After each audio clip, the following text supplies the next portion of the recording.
आज यूक्रेन के खिलाफ रूसी हमले का 166वां दिन। दोनों देशों की सेनाओं के बीच पूर्वी, पश्चिमी, उत्तरी और दक्षिणी यूक्रेन में भीषण घमासान होता जा रहा है।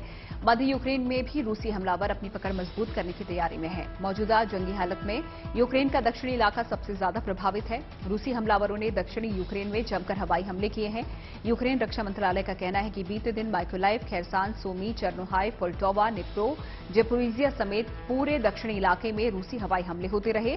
और दूसरी तरफ रूसी बल का कहना है कि दक्षिणी यूक्रेन पर पूरी तरह से रूस का कब्जा है, लिहाजा इन इलाकों में रूसी फौज नहीं बल्कि यूक्रेनी लड़ाके घात लगाकर हमला कर रही हैं। मीडिया को जारी बयान में यूक्रेन के रक्षा मंत्री ओलेक्सी रेजनिकोव ने कहा है कि दक्षिणी यूक्रेन को रूसी कब्जे से मुक्त कराने के लिए यूक्रेनी सिपाही छापेमारी युद्ध कर रहे हैं और जल्द ही यूक्रेनी इलाके रूसियों को मार भगाने में कामयाब होंगे। बीते सोमवार को अमेरिका के राष्ट्रपति जो बाइडेन के प्रशासन ने यूक्रेन को $1 अरब की सैन्य सहायता की घोषणा की। यह अमेरिकी रक्षा मंत्रालय से यूक्रेन के सशस्त्र बलों को प्रत्यक्ष रूप से दी जाने वाली रॉकेट, गोला बारूद और अन्य हथियारों की सबसे बड़ी आपूर्ति होगी। अमेरिका की ओर से इस मदद की घोषणा ऐसे वक्त में की गई है जब एक्सपर्ट चेतावनी दे रहे हैं कि यूक्रेन की जवाबी कार्रवाई रोकने के लिए रूस अपने सैनिकों और हथियारों को यूक्रेन के दक्षिणी बंदरगाह शहर की ओर बढ़ा रहा है। अमेरिका घोषणा के मुताबिक यूक्रेन को high mobility artillery rocket system के लिए और ज्यादा रॉकेट, हजारों तोप गोले, मोर्टार देगा। और अमेरिका का रक्षा मंत्रालय का बयान सामने आया है कि high mobility artillery rocket system रूस को और अधिक यूक्रेनी जमीन पर कब्जा करने से रोकने में अहम साबित होगा। रूसी हमले के बाद से अब तक अमेरिका ने यूक्रेन को $9 अरब की मदद पहुंचाई है।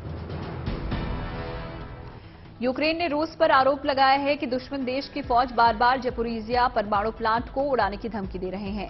ये जानकारी देते हुए जपोरिजिया के क्षेत्रीय सैन्य प्रशासन प्रमुख अलेक्जेंडर स्टारुक ने बताया कि जपोरिजिया के न्यूक्लियर पावर प्लांट में अभी भी 1200 टन ईंधन है। मीडिया को जारी बयान में स्टारुक ने बताया कि एक परमाणु बम को तैयार करने में 9 किलोग्राम यूरेनियम और प्लूटोनियम का इस्तेमाल किया जाता है। जपोरिजिया न्यूक्लियर पावर प्लांट में 1200 टन यूरेनियम मौजूद है। इस बात से अंदाजा लगाया जा सकता है कि अगर रूसी फौज ने न्यूक्लियर पावर प्लांट पर हमला किया तो पूरी दुनिया को कितना बड़ा नुकसान उठाना पड़ेगा। यूक्रेन के रक्षा मंत्रालय का कहना है कि रूस की तरफ से न्यूक्लियर पावर प्लांट पर हमले की धमकियां दी जा रही हैं। ऐसे में दुनिया के हर देश को रूस पर दबाव डालने की जरूरत है ताकि पुतिन को मनमानी करने से रोका जा सके। यूक्रेन के जपोरिजिया परमाणु संयंत्र पर पिछले हफ्ते 2 बार हुई गोलीबारी ने पूरी दुनिया की चिंता बढ़ा दी है। यूक्रेन का कहना है कि रूस की हरकतों से कभी भी चेरनोबिल जैसा हादसा हो सकता है। यूक्रेन के संयुक्त राष्ट्र संघ से मांग की है कि जपोरिजिया न्यूक्लियर पावर प्लांट इलाके में रूसी सेना को हटाकर वहां शांति रक्षकों की तैनाती की जाए।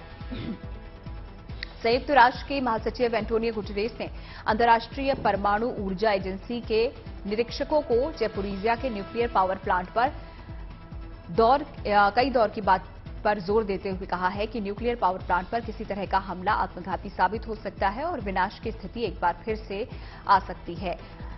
लिहाजा इस बात पर दुनिया के हर देश को गंभीरता से विचार करने की जरूरत है। जपोरिजिया न्यूक्लियर प्लांट पर रूसी हमले को लेकर जेलेंस्की ने कहा है कि पुतिन न्यूक्लियर प्लांट पर हमला करने का दुस्साहस कर पूरी दुनिया को ब्लैकमेल करने का काम कर रही हैं। जेलेंस्की ने संयुक्त राष्ट्र सभा से रूस को आतंकवादी देश घोषित करने और उस पर कड़े प्रतिबंध लगाने की भी मांग की है। रूस पर पूरी दुनिया को खतरे में डालने का भी आरोप लगाते हुए जेलेंस्की ने कहा है कि जपोरिजिया न्यूक्लियर प्लांट पर रूस फौज के हमले से कभी भी पूरी दुनिया में तबाही मच सकती है। लिहाजा रूस पर अंतर्राष्ट्रीय परमाणु करारों के मुताबिक ऐसे प्रतिबंध लगाने की जरूरत है जो कि पूरी दुनिया को सुरक्षित करने का काम करे। जेलेंस्की ने कहा है कि अगर रूस पर बैन नहीं लगाया गया तो चेरनोबिल न्यूक्लियर पावर प्लांट पर हुए हादसे को दोहराने का जोखिम पूरी दुनिया को भुगतना होगा। अमेरिका ने दावा किया है कि रूस ने बीते 6 महीने के दौरान यूक्रेन के 80,000 से ज्यादा लोगों को मौत के घाट उतार दिया है।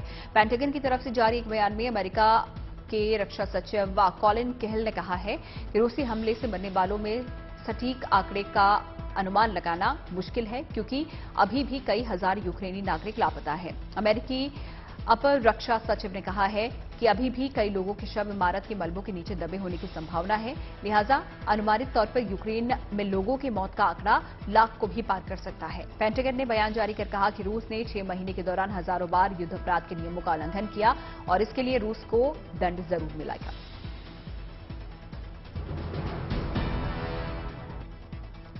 बीते सोमवार को रूसी लड़ाकों ने जपोरिजिया के मेलिटोपोल इलाके में जमकर बमबारी की। मीडिया को ये जानकारी देते हुए मेलिटोपोल के मेयर इवान फेडोरोव ने बताया कि रूसी लड़ाकों ने मेलिटोपोल के पश्चिमी इलाके में एक के बाद एक लगातार 10 हवाई हमले किए, जिसकी वजह से इलाके के रिहायशी घर पूरी तरीके से तब्दील हो चुके हैं। मेलिटोपोल के मेयर ने बताया कि रूसी हमले के खतरे से पहले ही इलाके में अलर्ट जारी किया जा चुका था। यूक्रेन पर रूस के ताजे हमले में दोनेत्स्क के बाखमुट इलाके में रूसी लड़ाकों ने जोरदार हवाई हमला किया। 5 मंजिला इमारत को तबाह कर दिया। रिहायशी इलाकों में बने घरों को भी पूरी तरीके से तबाह कर दिया। प्रशासन का कहना है कि इस हमले में राहत बचाव दल ने फुर्ती दिखाई और 6 लोगों को सुरक्षित बचा लिया। यूक्रेन के लगभग 40 से ज्यादा इलाकों में रूसी फौज एक साथ गोलीबारी करती नजर आ रही है। यूक्रेनी सिपाही एक मोर्चे को संभालते हैं तो दूसरे मोर्चे पर उन्हें रूसी सिपाहियों से कड़ी शिकस्त का सामना करना पड़ रहा है। रूसी सिपाहियों ने बीते सोमवार को भी ओडिशा इलाके में 7 क्रूज मिसाइल दागी। जानकारी देते हुए यूक्रेन के साउथ ऑपरेशनल कमांड के चीफ ने बताया कि बीती रात रूसी नेवी फौज ने ब्लैक सी में तैनात क्रूज मिसाइलों से ओडिशा के तटीय इलाकों पर हमला किया।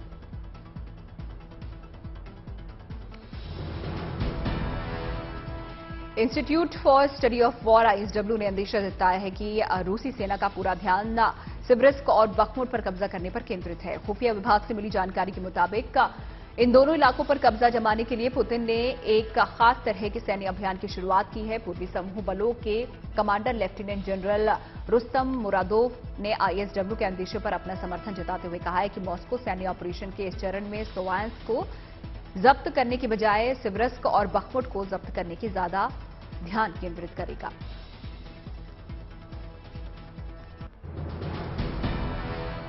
रूसी हमलावरों ने बीते सोमवार को दोनेत्स्क के क्रामाटोर्स्क शहर के बीचों बीच एक रिहायशी इमारत पर मिसाइल दागी। रूसी हमले से इमारत पूरी तरह से तबाह हो गई है। यहां पर किसी के हताहत होने की खबर नहीं है।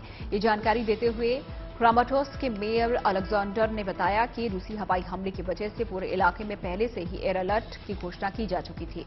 लिहाजा लोगों ने पूरे शहर को खाली कर दिया, जिसकी वजह से किसी के जानमाल का नुकसान नहीं हुआ है। लेकिन रूसी हमले की वजह से यहां की इमारतें समीदोज हो गई। यूक्रेन रक्षा मंत्रालय ने दावा किया है कि उसके जवानों ने रूसी हमले की जवाबी कार्रवाई करते हुए दक्षिणी यूक्रेन के एक इलाके में बीते 24 घंटे के दौरान रूस के 39 इलाकों को मार गिराया। यूक्रेन के साउथ ऑपरेशनल कमांड ने बताया कि हमले के दौरान उसकी सेना ने एक टैंक समेत रूस के 4 बख्तरबंद सैन्य वाहनों को तबाह करने में सफलता हासिल की है।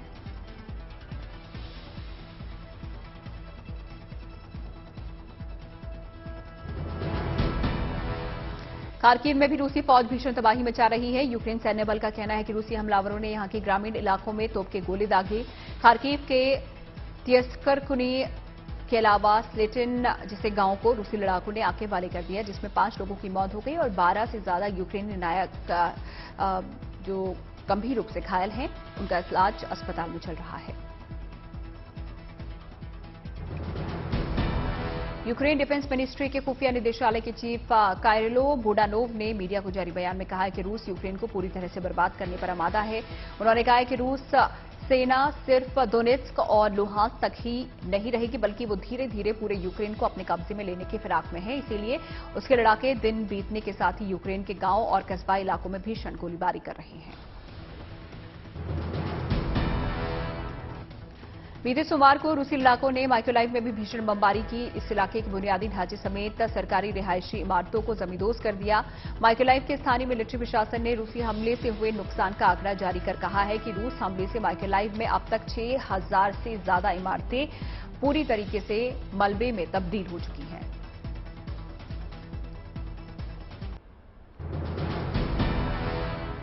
दोनेत्स्क इलाके में रूसी लड़ाकों का तांडव अभी भी जारी है। दोनेत्स्क मिलिट्री एडमिनिस्ट्रेशन के चीफ पावलो ने कहा है कि बीते सोमवार को रूसी हमले में 9 लोगों की मौत हो गई, लगभग 25 से ज्यादा यूक्रेनी नागरिक जख्मी हो गए। उन्होंने बताया कि रूसी हमले में यहां पर 2 बच्चों की भी मौत हुई है। उन्होंने साथ ही ये भी बयान दिया कि रूसी सिपाहियों ने जोरदार हमला किया और शहर के 15 बुनियादी ढांचों को आग के हवाले कर दिया। यूक्रेन के ज्यादातर हिस्सों में रूस सेना के कब्जे के बावजूद यूक्रेनी सेना मोर्चे पर डटी हुई नजर आ रही है। बीते सोमवार को खार्किव के रीजनल मिलिट्री एडमिनिस्ट्रेशन के चीफ ओले सिनिहुबेव ने बताया कि बारविन्कोव को यूक्रेनी सेना ने चारों ओर से ब्लॉक कर दिया है ताकि रूस लड़ाके इंजुम तक न पहुंच सके। यूक्रेन रक्षा मंत्रालय का कहना है कि सेना कई मोर्चों पर रूसी सिपाहियों को रोकने में कामयाब हुई है।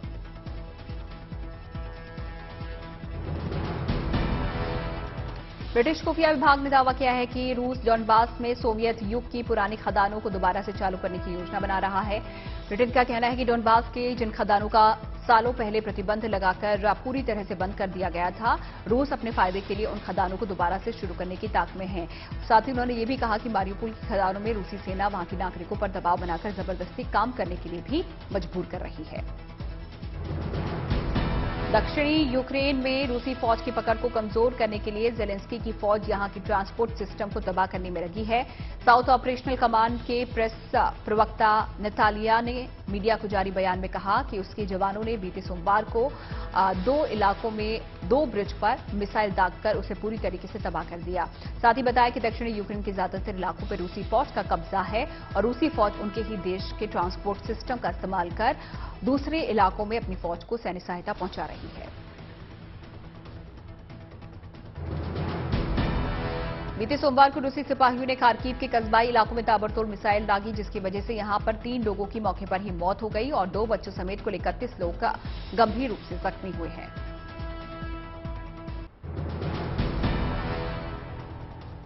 यूक्रेन के खिलाफ हमले को लेकर रूस ने पश्चिमी देशों पर आरोप लगाया है कि खुद पश्चिमी देश नहीं चाहते कि रूस यूक्रेन पर आक्रमण करना बंद कर दे। मीडिया को जारी बयान में रूसी राष्ट्रपति की प्रेस कॉन्फ्रेंस की सेक्रेटरी दमित्री ने कहा कि पश्चिमी देश इस जंग को एक मौके की तरह देख रहे हैं ताकि उनके ज्यादा से ज्यादा हथियार बाजार में बिक सकें।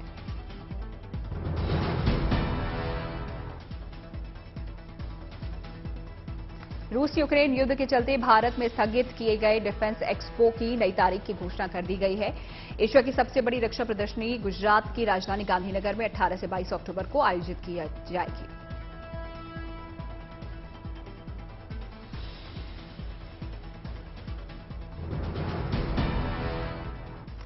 रूस और यूक्रेन युद्ध के बीच यूक्रेन में एमबीबीएस कर रहे भारत के छात्र अपनी पढ़ाई अधूरी छोड़कर यूक्रेन से भारत लौट आए थे। अब छात्रों के सामने नया संकट खड़ा हो गया है। दरअसल यूक्रेन की अलग अलग यूनिवर्सिटी के छात्रों को 15 अगस्त तक फीस भरकर यूक्रेन लौटने या फिर पढ़ाई आगे जारी रखने के लिए ऑनलाइन पढ़ाई करने के आदेश दिए गए हैं।